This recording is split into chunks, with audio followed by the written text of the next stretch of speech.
Alhamdulillahi nahmaduhu wa nasta'inuhu wa nastaghfiruhu wa nu'minu bihi wa natawakkalu alaihi. Wa na'udzu billahi min shururi anfusina wa min sayyiati a'malina. May yahdihillahu fala mudilla lahu wa may yudlilhu fala hadiya lahu. Asyhadu an la ilaha illallah wa asyhadu anna Muhammadan abduhu wa rasuluh. Sallallahu alaihi wasallam tabaraka wa salama tasliman kasiran kasira amma ba'd. Bismillahirrahmanirrahim. Wa man ahsanu qawlan mimman da'a ila Allah wa amila shalihan wa qala innani minal muslimin.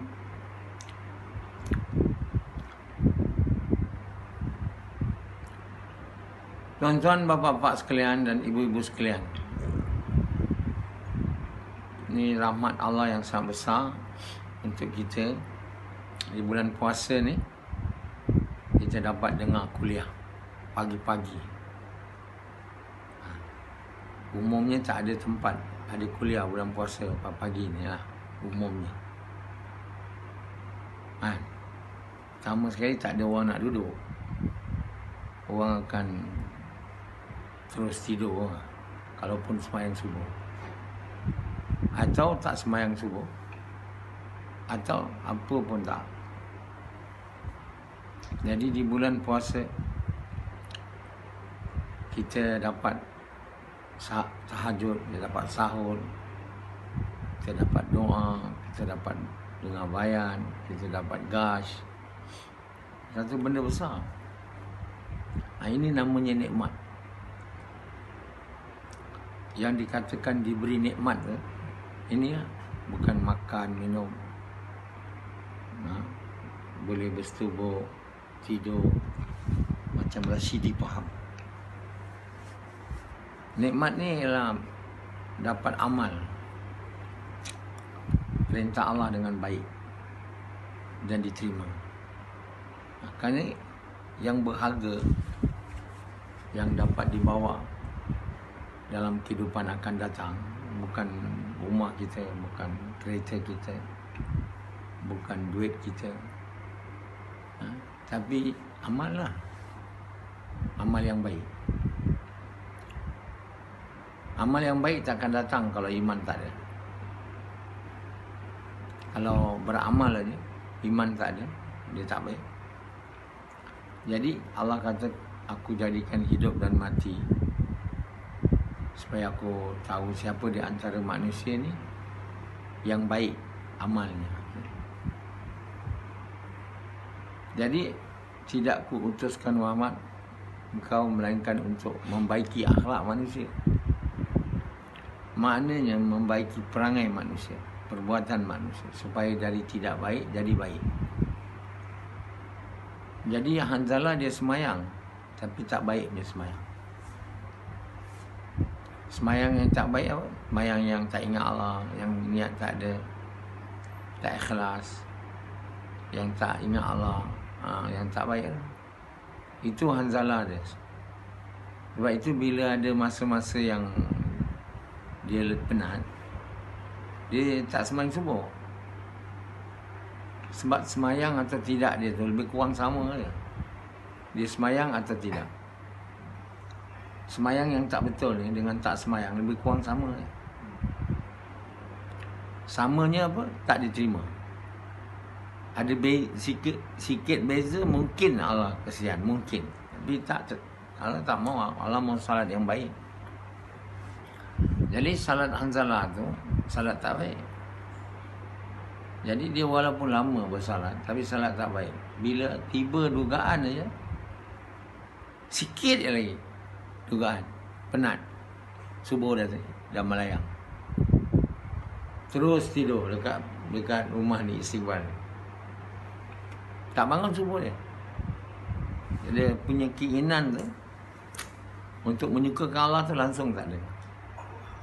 Keinginan yang ada hanya menyukakan diri. Jadi menyukakan diri memang tak bangun subuh lah. Bulan puasa ni tak bangun subuh.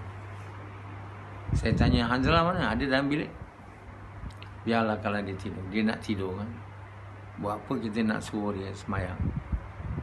Dia nak tidur je. Kalau dia semayang, dia takkan ingat Allah ni. Biarlah dia tidur.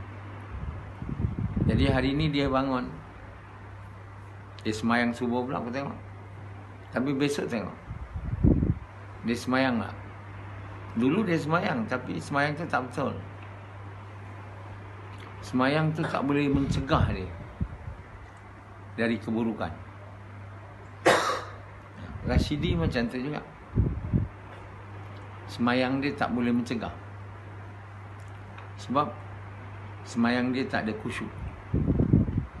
Semayang samad pun, walaupun dia dah beriman soleh, dia ada semayang yang ikhlas saja, tapi khusyuk tak ada. Semayang diterima, tapi tak boleh mencegah dia daripada melakukan fahsyah dan munkar. Inna salata tanha anil fahsya'i wal munkar. Salat yang baik, yang bukan ada cara Nabi saja, akhlak, ada ihtisab, ihsan, khusyuk dan qulub. Wasta'inu bisabri wassalam. Mohon pertolongan dengan sabar dan salat. Salat itu bukan salat yang ikhlas saja, salat yang ada khusyuk. Dan untuk dapat salat ini kena iman tinggi.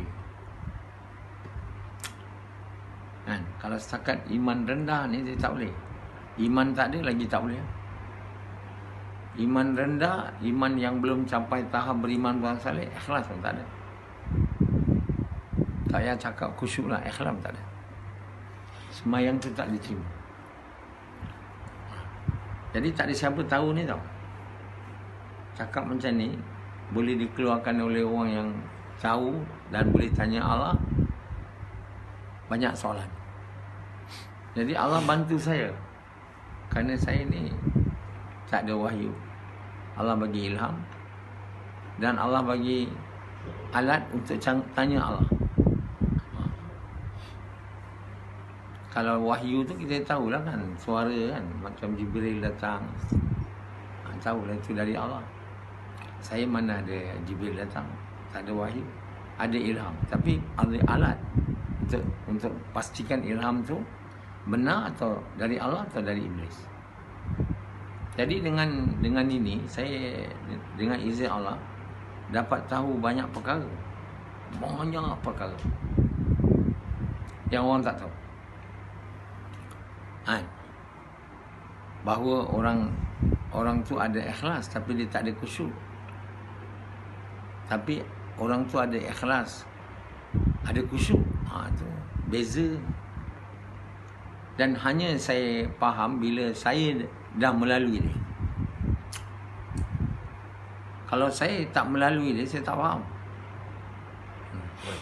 Kenapa Samad tak dapat khusyuk? Dia beriman beramal soleh.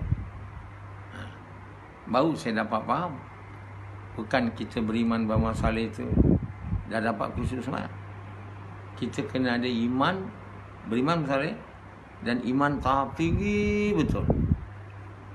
Jadi bertepatan dengan hadis tu, perkara pertama diangkat dari dunia ni ialah khusyuk. Maknanya orang tu iman dia tinggi. Yang pertama ditarik. Sehingga sampai satu waktu kata Nabi, tak ada orang khusyuk dalam sembahyang, dalam jemaah. Seorang pun tak ada.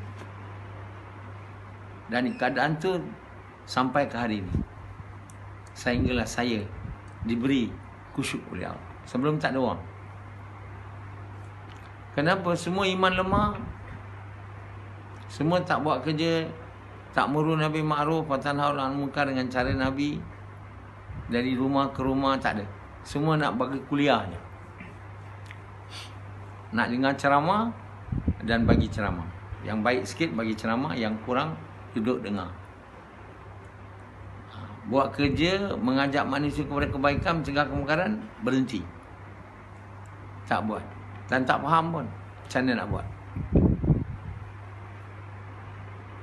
Tahu ayat tu dah lama tahu. Tak muru Nabi ma'ruf wa tanhauna 'anil munkar. Tahu, semua Islam tahu. Hampirlah, kecuali yang memang tak baca Quran ni. Sebab ayat ni banyak dalam Quran tentang mengajak kepada kebaikan, mencegah kemungkaran. Macam mana nak buat, tak ada siapa tahu. Sebab tak ada siapa yang buat. Dan cuba nak buat. Dan minta pada Allah ilmu macam mana nak buat, tak ada. Kenapa? Sebab risau bimbang dia orang hanya dunia. Macam Sufyan Andy, risau bimbang kamu apa? Dunia. Jadi kalau risau bimbang dunia ni, boleh ke kita diberi faham tentang macam mana nak buat kerja dakwah ni? Boleh. Macam Hanzalah, boleh dibagi faham. Diikut pun dia tak faham. Kenapa? Risau bimbang dia ialah apa? Dunia. Apa dia? Dunia. Dia kecil lagi. Tapi risau bimbang dia tentang dunia lebih kurang sama dengan Sufyan. Sufyan dah ada anak, dia ada isteri, dia fikir rumah kan, fikir kenderaan, makanan. Tentulah dunia itu menyelubungi dia. Hanzalah tak ada, isteri tak ada, anak tak ada. Tapi jadi bila satu orang risau bimbang dia dunia, tak ada dia risau bimbang akhirat, tak ada. Apa lagi nak risau orang lain? Diri dia pun tak risau. Orang risau orang lain ni baru datang dalam diri dia keinginan nak ajak orang buat baik, mencegah orang dari mungkar. Sebab apa? Dia percaya kalau satu orang tu tak beriman, tak beramal, dia takkan selamat. Kerana dia begitu percaya, itulah yang dia risau bimbang. Macam mana manusia ni boleh selamat? Melainkan dia ada iman, amal. Dia pun tak boleh tidak buat kerja dakwah. Tapi kalau tak ada bimbang, bimbang diri dia pun tak ada. Bimbang dunia saja. Macam Sufyan dengan Pendi, Rashidi, Yazid. Apa bimbang? Dunia. Kuat-kuat sikit. Dunia. Dunia. Orang risau bimbang dunia ni, dia risau apa? Macam mana nak dapat dunia lah. Dapat dunia tu apa? Dan kalau kalau datang kepada bawahnya, risau bimbang dunia tu, risau nak dapat duit. Nah, satu orang hantar SMS kat saya. Dia masalah keperluan, tak tahu hari ni di mana nak, apa nak sahur, apa nak buka puasa. Dia pertama kali, saya ikut Dr. Naswar, dia kata, bayan dari dulu ni. Tapi bila dia susah ni, dia ingat saya. Buka ni apa saya nak makan? Banyak orang mungkin saya tak tahu, hanya orang tak bagi tahu ya. Kan? Dia risau. Risau tak makan. Anak tak makan, bini tak makan, risau. Tak ada minyak untuk beli untuk kereta ya. Tak ada jalan, motor. Mana nak buat? Macam anak saya yang kecil tu, dia tak ada risau tu. Tak ada duit, abah. Tak ada duit, abah. Abah dia pun bagi je lah. Nak bagi kat siapa lagi? Tak ada orang lagi nak. Anak semua dah besar, dia je dia tinggal. Apa minta? Ambil lah, saya bilang. Tengok dalam wallet abah tu, ada duit tak? Dia ambil. Berapa kau nak ambil? Jadi senang anak sebenarnya dia nak risau. Nak kerja pun tak payah. Kalau kerja boleh lah. Kalau tak ada tak apa dia. Tapi orang yang tak ada abah macam saya, banyak duit, tak ada kerja, dan pemurah juga, bagi je. Susahlah. Jadi banyak orang susah kat dunia ni. Bukan saja kat Malaysia, COVID ni. Di Amerika, mereka bercerita tentang tak ada makanan nak makan. Amerika lah yang kita selalu faham negara kaya kan. Tapi banyak orang miskin situ. Bukan semua kaya. Banyak. Di India tu, Pakistan tu tak kira tu.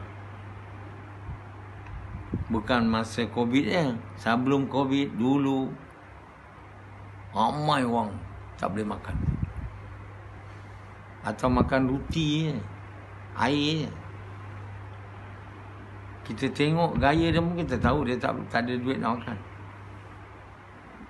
Duduk di tepi-tepi jalan, minta sedekah. Kat India, Bangladesh, Thailand, Indonesia, banyak orang. Kan? Itulah kerisauan dia. Risau makan minum, tapi makan tak ada. Mana? Risau bimbang makan minum seluruh dunia. Apatah lagi waktu ni, tapi makan tak tahu. Sebab dan Allah takkan ubah keadaan kita ni, melainkan kita ubah. Allah beritahu dalam Quran, ubah hati kita. Apa makna ubah hati kita? Bukan bekerja kuat tau. Hari ni orang yang seluruh dunia yang tak ada makan tadi bukan tak kerja kuat, kerja. Kerja yang tak ada dapat hasil. Buat kerja tak apa dapat. Kerja. Kamu ingat orang minta sedekah tu tak ada kerja kuat ya? Kerja kuat. Orang bawa Grab tu kerja kuat. Orang bawa Grab food tu gaya dia pun kita tahu dia kerja kuat. Tapi benda dapat sama juga. Benda tu juga. Bukan yang lebih daripada Allah tentukan. Jadi Allah kata Allah takkan ubah keadaan kita ni. Walau keadaan makan minum kita ni takkan Allah ubahnya seluruh dunia. Melainkan kita ubah hati kita. Atau dalam ayat yang lain, apa yang ada dalam diri kita. Dalam ayat yang satu, hati kita itu jelas menunjukkan bukan kalau kita berusaha untuk ubah. Keadaan kita tak berubah, melainkan kita berusaha untuk mengubah keadaan. Itu salah. Keadaan kita tak berubah, melainkan kita ubah hati kita. Hati itu maknanya kepercayaan kita, pikiran kita, daripada kepada makhluk, kepada keperluan, kepada Allah. Sufyan sekarang pikiran dia ditumpukan kepada makan minum, keperluan dia. Hari raya ni, hari raya ni Sufyan dah pening. Dia nak beli baju, kemudian kontrak dia nak habis. Dia cakap, mana aku nak cari kerja. Dia tak kata Allah bagi tak aku kerja. Makan minum aku dapat tak buat. Raya ni dapat. Mana ada Sufyan beraya selama ni? Tak pernah dia ajak Amisat datang rumah, tak ada. Kenapa dia tak ajak saya? Kenapa? Sufyan kenapa tak ajak? Sebab tak ada apa yang nak dibenar. Bagi Amisat air oren aja, lepas tu boleh lah. Tapi saya bila tak pernah ajak tu, saya pun tak nak pergi lah. Makna dia tahulah, faham lah kita. Rasidi pernah ajak. Ada apa? Yazid ada pernah ajak? Tak ada. Sebab tak ada apa nak dibagi. Bukan nak bagi orang sendiri pun tak boleh. Jadi penuh risau. Lagi risau. Raya datang risau lagi. Kalau ada anak orang lain baju raya baru, anak mesti nak.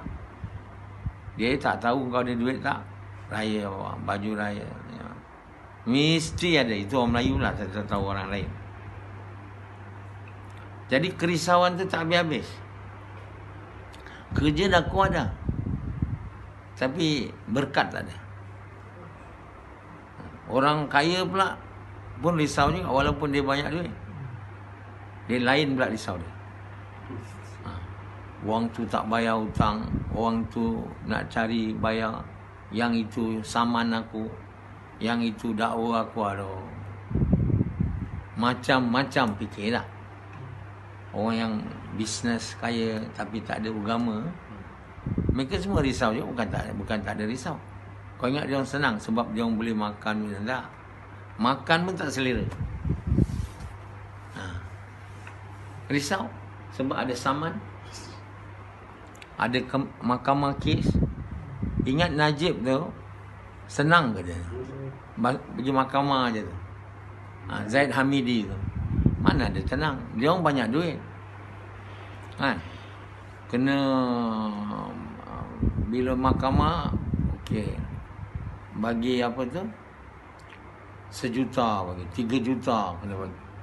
Dia orang ada duit tu, tapi dia orang tak ada tenang. Berkat tak ada, tenang tak ada, gembira memang tak ada. Nampak muka gembira. Bosku pun tak gembira. Sekarang datang lagi, tak bayar cukai pula. Aduh, dah lah, yang lain tu kena saman, cukai pula tak bayar, dah kena saman, kena bankrupt. Kata Yazid, luka ditambah cuka lagi. Luka dia tambah cuka lagi. Ada. Jadi Allah tak bagi tenang. Orang yang berusaha siang malam cari makanan pun tak tenang. Yang banyak makanan pun tak tenang. Sebab apa tu? Yang miskin tu ingat, aku ni tak tenang bagi sebab tak cukup makan. Tapi sekarang nak tanya Sufyan, yang cukup makan macam Najib tu, Zaid Hamidi tu, kenapa tak tenang? Sebab apa tak tenang? Tanyalah Zaid, tanyalah kalau tak percaya saya, telefon Najib. Zaid Hamidi, kamu tenang tak? Alah, semua orang tahu dia orang tak tenang. Baru hilang kunci je, tahu orang dah tak tenang.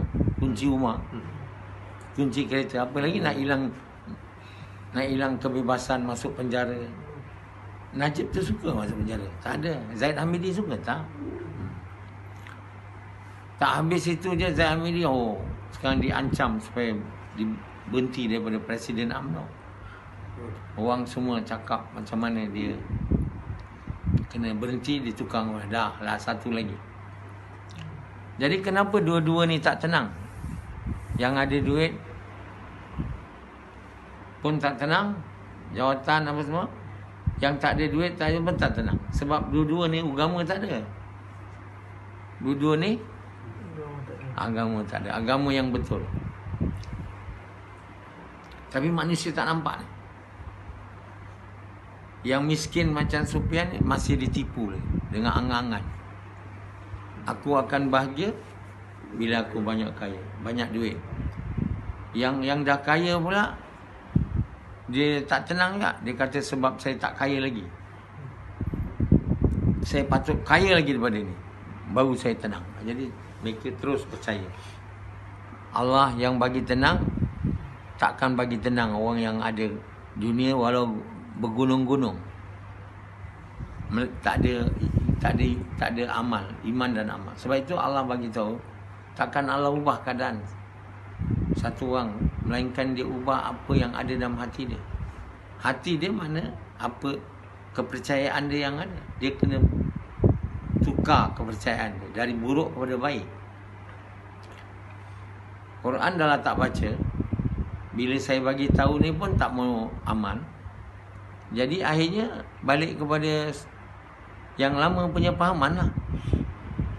Yang salah, saya tak bahagia, tak tenang, risau sebab duit tak banyak.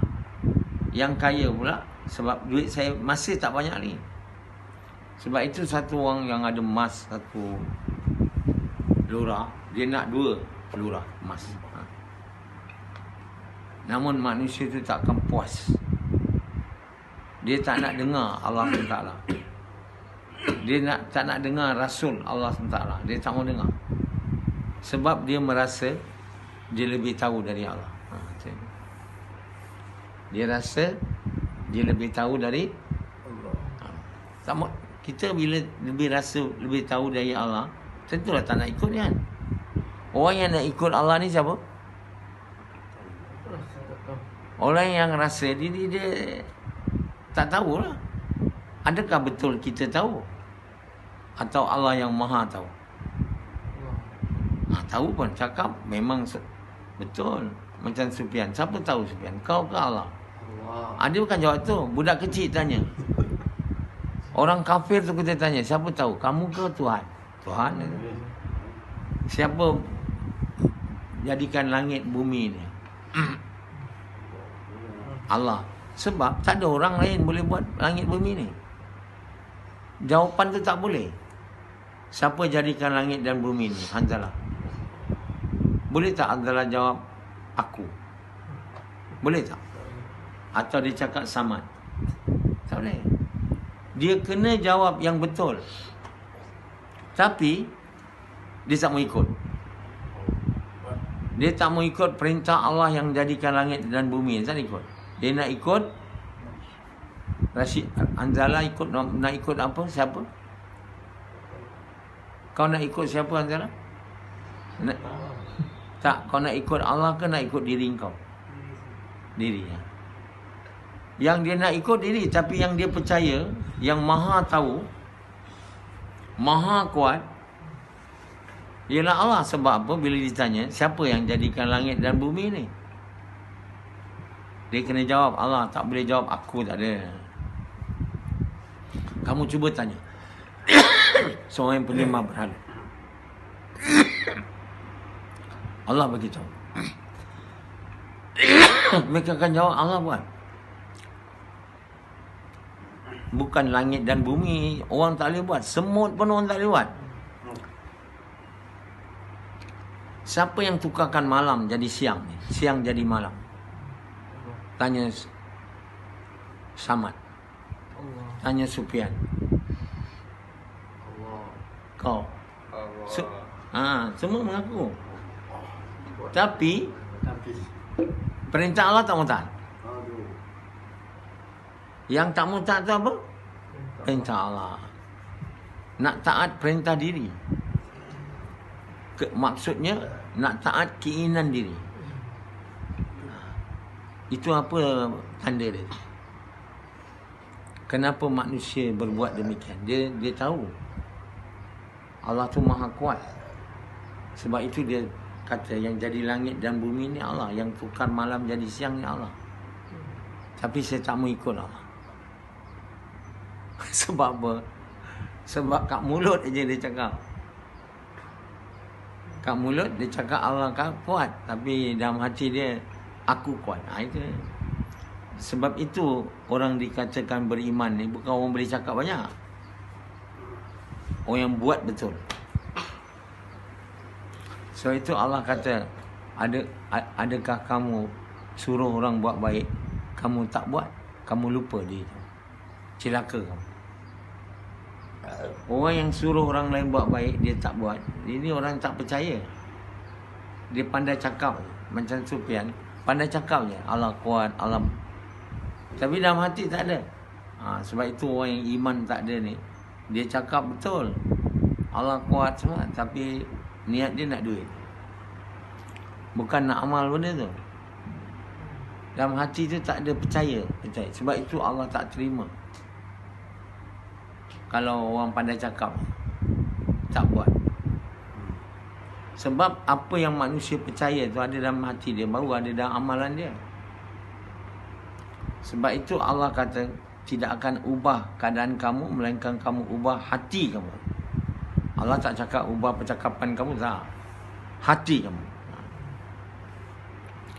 Dalam hati tu tiada Tuhan melainkan Allah. Kalau ini ada ke tahap yang tinggi, baru amal akan ikut perintah Allah. Akan buat cara Muhammad SAW. Akan niat nak sukakan Allah. Baru amal tu naik ke langit lah. Dan diterima.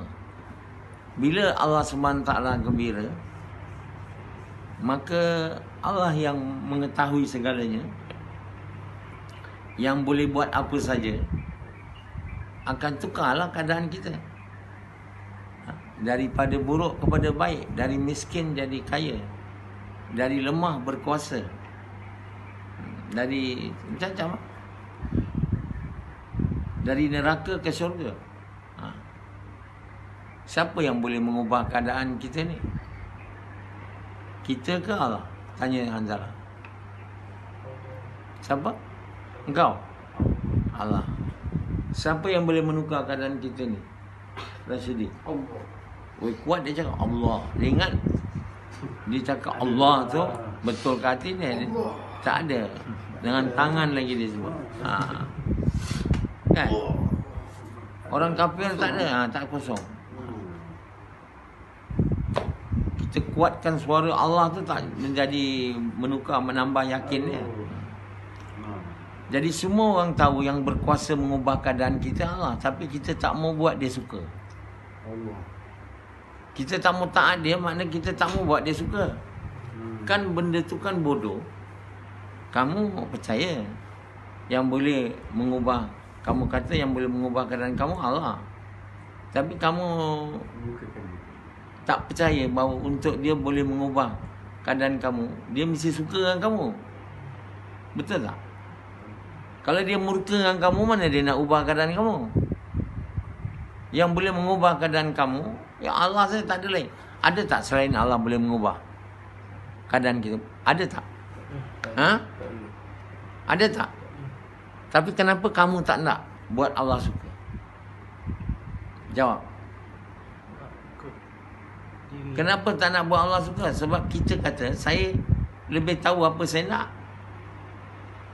Saya tahulah. Macam Rashidi saya cakap. Rashidi cakap, saya tahulah. Hang tahu apa? Rashidi cakap apa? Saya tahu. Hang tahu apa? Bukan dia cakap dia tahu, dia hina lagi orang. Hang tahu apa?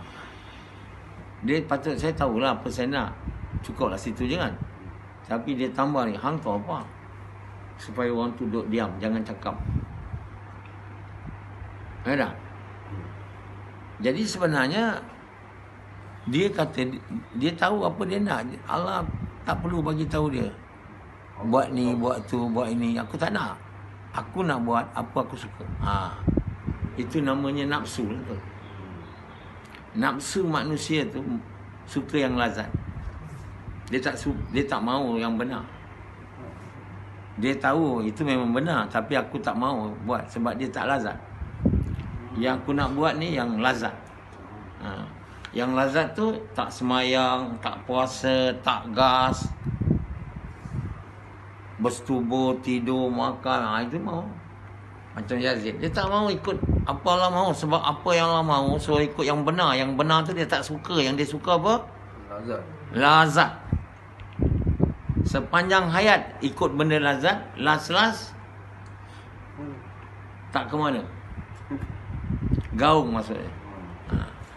Jadi kalau kita mahu Allah ubah keadaan kita, kita kena ubah hati kita.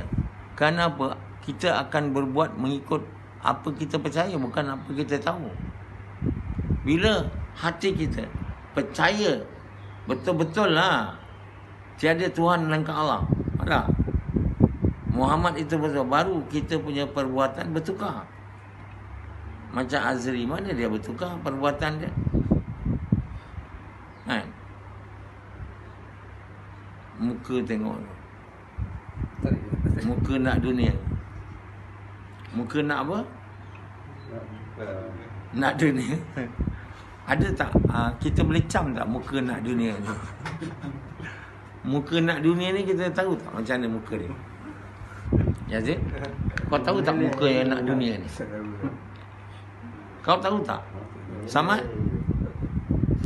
Muka nak dunia ni muka yang sentiasa tak ada ceria punya. Tak ada tenang. Muka yang risau, bimbang. Itu orang nak dunia tu. Kau tengok orang yang banyak sangat nak dunia, tengok muka dia. Muka risau, bimbang lah. Muka yang tak nak dunia, nak Allah ni, dia tak ada risau. Sebab apa? Nak Allah ni taklah seteruk nak dunia ni. Sebenarnya nak dapat Allah tak seteruk nak dunia tu. Nak dunia kita nak pun tak dapat. Nak Allah ni kita nak buat betul dapat. Tapi kita masih tak nak Allah lagi. Kenapa? Kita nak lazat. Kita nak buat apa yang kita suka. Kalau kita buat apa Allah suka, itu benda benar. Kita suka tu.